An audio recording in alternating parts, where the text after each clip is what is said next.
Hi everybody, welcome to the Mean and Mighty Writing Machine series, part 6. I'm Eric LaFountain, and today I want to give you some ideas on how, or some things to consider when you're using your sources in your paper, how to use them effectively, and what to keep in mind when quoting and paraphrasing so that you don't end up with a bunch of empty words on the page and you don't hide your own writing voice, but that you're using your outside quotes and paraphrase moments in a really effective and meaningful way that makes your paper stronger.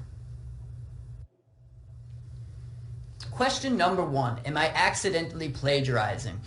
So everybody knows not to plagiarize, but sometimes it happens accidentally. I think sometimes students, they accidentally plagiarize, and it's especially common when they paraphrase one of their sources without properly citing. So most students, we know by this point, whenever we're directly quoting from a source, we need to make sure that we're citing it.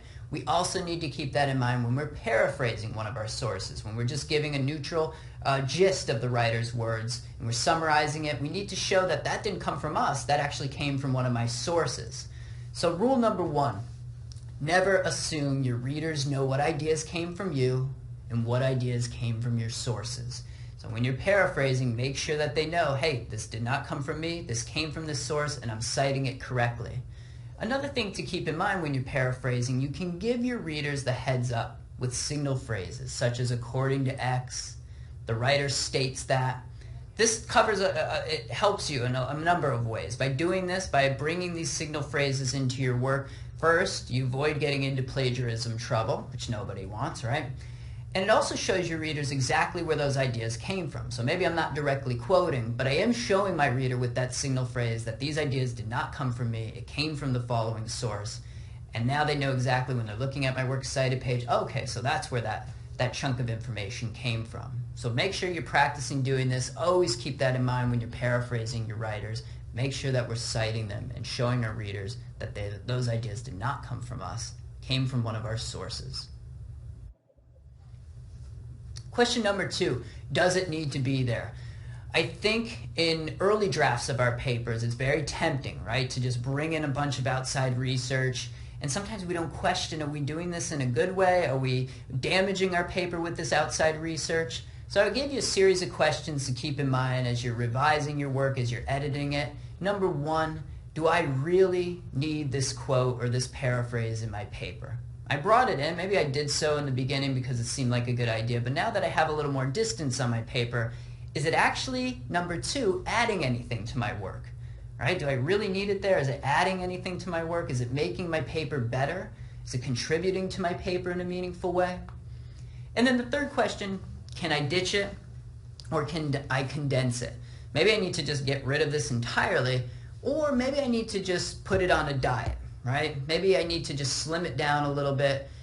If so, what are the most essential parts of that quote or paraphrase that I need to keep? Maybe all of this that I quoted in the original draft I can say goodbye to, but there is a part here that I just can't get rid of because it's adding a lot, and it would actually disrupt the paragraph in a really negative way if I got rid of it. So can I ditch it? Can I condense it? If I can condense it, what do I need to keep? Question number 3, am I the dominant voice in my paper?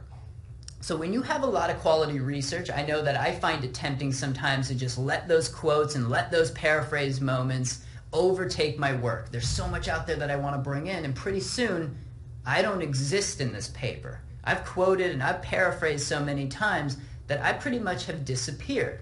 So there's some consequences to this. Number 1, if you do that, if you fall into that overquote, overparaphrase trap, you can make your readers think you don't understand your topic and need to hide behind your research.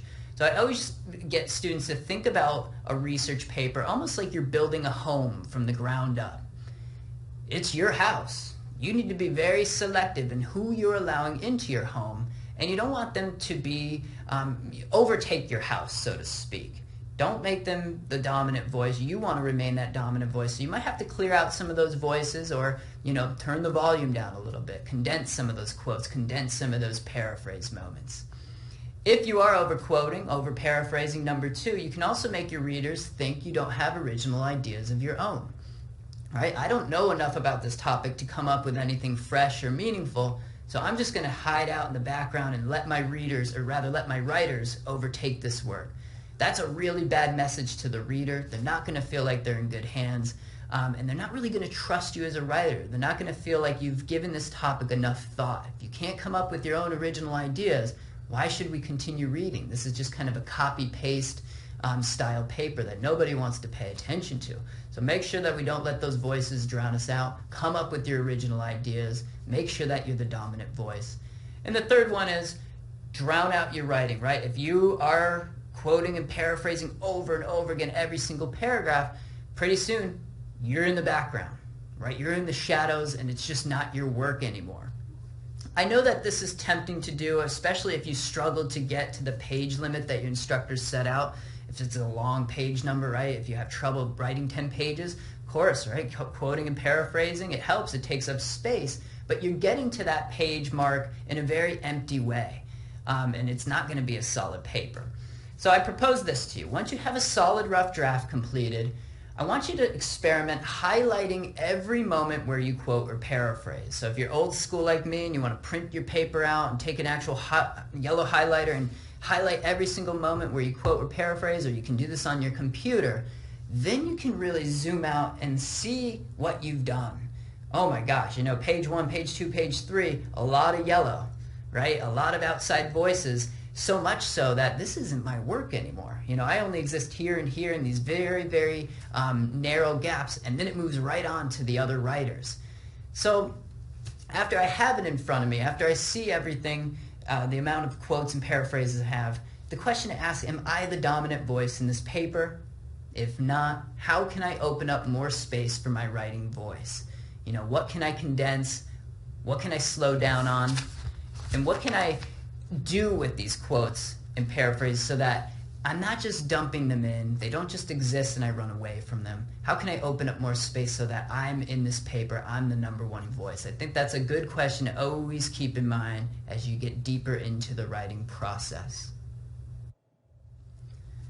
Question number 4.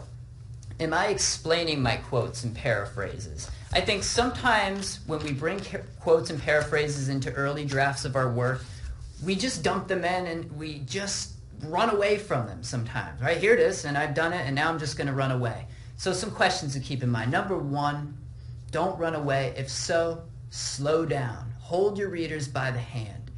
What did you bring that quote in for? Don't assume that your readers are going to understand automatically or intuitively. You need to slow it down and explain why you brought that quote in. What do you want them to learn from it? And that goes into question number 2. What do you want your readers to learn from this quoted paraphrase material?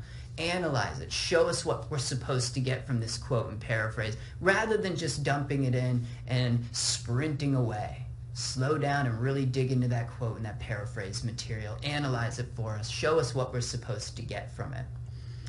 Number 3, are you spending enough time analyzing and responding to the outside material? I think sometimes we begin to do this, in later drafts of our paper. Maybe we started it based on instructor feedback, but there's still really, really brief moments, right? We brought the quote in, we brought the paraphrase moment in, we spent, a line or two analyzing it, and then we moved on to the next thing.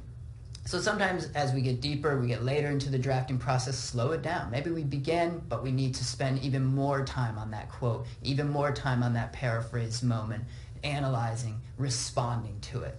Don't be afraid to slow down. That's a great way to open up more space for your writing voice and make sure that you're the dominant voice in the paper. And then the last question I put up here, are you spending too much time with one or two sources or in the others? I know that I've read papers, and I've probably written papers like this where you have your 2 gold sources, right? You love these sources. You've learned so much from them. They're so interesting. But throughout the paper, they end up being the 2 that you go back to over and over again. And meanwhile, the others, they're kind of neglected, right? We're not analyzing the others. Maybe we aren't even quoting or paraphrasing from them. So think about, am I using my research in a balanced way?